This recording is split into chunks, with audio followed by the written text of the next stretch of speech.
Hello everyone, আসসালামু আলাইকুম। কেমন আছেন সবাই? আশা করি আপনারা ভালো আছেন। আমিও ভালো আছি। তো আজকে আপনাদের সাথে আলোচনা করব যে ফেসবুক আপনারা কবে থেকে চালাতে পারবেন বা ফেসবুক কীভাবে কবে থেকে আপনারা সবাই চালাতে পারবেন। তো যদি ভিডিওটা ভালো লেগে থাকে অবশ্যই চ্যানেলটাকে সাবস্ক্রাইব করে দিবেন এবং লাইক, কমেন্ট, শেয়ার করে সাথে থাকবেন। তো চলেন বেশি দেরি না করে আমরা এখন শুরু করি। তো তারপর আমরা তো অনেক দিন যাবতই ফেসবুক ইউজ করতে পারতেছি না কেউই।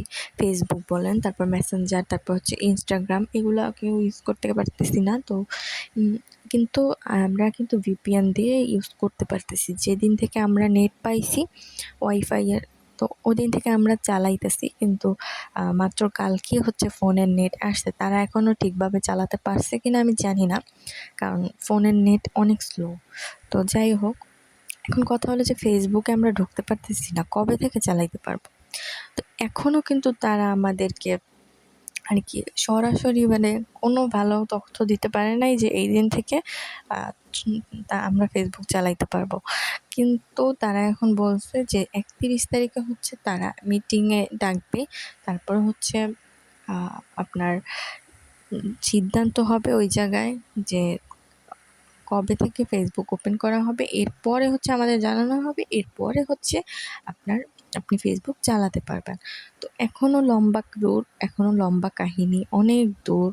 তো এখনও মাঝখানে 2 দিন আছে। আজকে 28 তারিখ, 29, 30, তারপর 31 তারিখ তো যাবে। তারপর 1 তারিখও হয়তোবা যাইতে পারে খবর দিতে দিতে। তারপরে কবে চালাবো এটা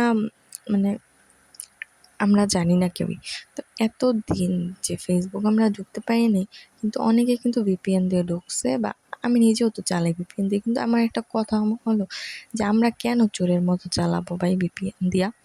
আমরা তো স্বাধীনভাবে চালাবো ফেসবুকটা, কারণ এটা চালানোর অধিকার সবার আছে। আর এটা আমাদের দেশের কোনো না যে চাইলেই আমাদের দেশের সরকার এটা বন্ধ করে দিবে আর আমরা চালাতে পারবো না। এটা বাইরের দেশের একটা ইয়া সামাজিক যোগাযোগ মাধ্যম বলতে পারেন, কারণ এটা সামাজিক যোগাযোগ মাধ্যমই বলা হয়। আমরা স্বাধীনভাবে চালাবো, আমরা কেন এভাবে চোরের মতো চালাবো? আর তারা আমাদেরকে কোনো ডেটও দিতেছে না যে এই ডেটে আমরা চালাইতে পারবো। তো এমন কোনো তথ্য পাই নাই। শুধু পাইছি যে 31 তারিখ তারা মিটিংয়ে বসবে, এরপরে তারা আমাদেরকে জানাবে। তো দেখা যাক কী হয়। এখন কথা হলো যে ফেসবুক পেজে অনেকেই নতুন নতুন পেজ খুলছে, আমার নিজেরও কিন্তু নিউ পেজ। তো এখন কথা হলো যে এগুলার আপনারা জানেন যে ইউটিউবে যদি আপনি একটা ভিডিও আপলোড করে 7 দিন, 15 দিন, 1 মাসও ভিডিও আপলোড না করেন, তাতেও আপনার চ্যানেলের কিচ্ছু হবে না, ঠিক আছে?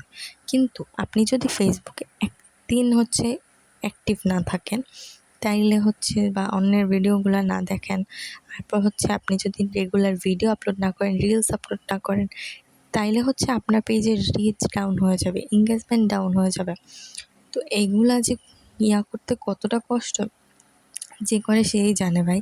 আর আমার যে অবস্থা, এই যে দেখেন আমার পেজে আমি এখন রিলোডেড পেজ লেখা হচ্ছে। যদি কেউ জানেন যে কি হয়েছে, তাইলে অবশ্যই আমাকে জানাইয়েন। আমি অনেক টেনশনে আছি আমার পেজটা নিয়ে। আমি ভিপিএন দিয়েও চালাইতে পারতেছি না, এমনকি এমনিতেও আমি চালাইতে পারতেছি না। এখন আমার কি হবে আমি বুঝতে পারতেছি না। অনেক কষ্ট করে ভাই এই পর্যন্ত আসছি।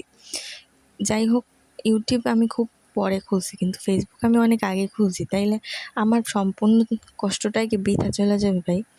যদি কেউ জানেন অবশ্যই আমাকে জানাইয়েন। এরকম আরও অনেক মানুষের সাথে হইতেছে। আমি কি করব বুঝতে পারতেছি না। তো সবাই একটু ধৈর্য ধরবেন। আমি আপনাদের জন্য ভিডিওটা করলাম যে সবাই ধৈর্য ধরবেন। আমিও অনেক বেশি হয়ে গেছি, কিন্তু তারপর আপনাদেরকে বোঝানোর জন্য আমি ভিডিওটা বানাইছি। কিন্তু আমার নিজেরই মনের মধ্যে অনেক খারাপ লাগা কাজ করতেছে। যাই হোক, আপনারাও ধৈর্য ধরবেন এবং আমার জন্য সবাই দোয়া করবেন। যদি ভিডিওটা আপনাদের ভালো লাগে তাহলে অবশ্যই আপনার পাশে থাকবেন। আর কোনো কিছু জানার হলে অবশ্যই কমেন্টে জানাবেন। তো আপনারা সবাই সুস্থ থাকবেন, ভালো থাকবেন, নিজের যত্ন নেবেন।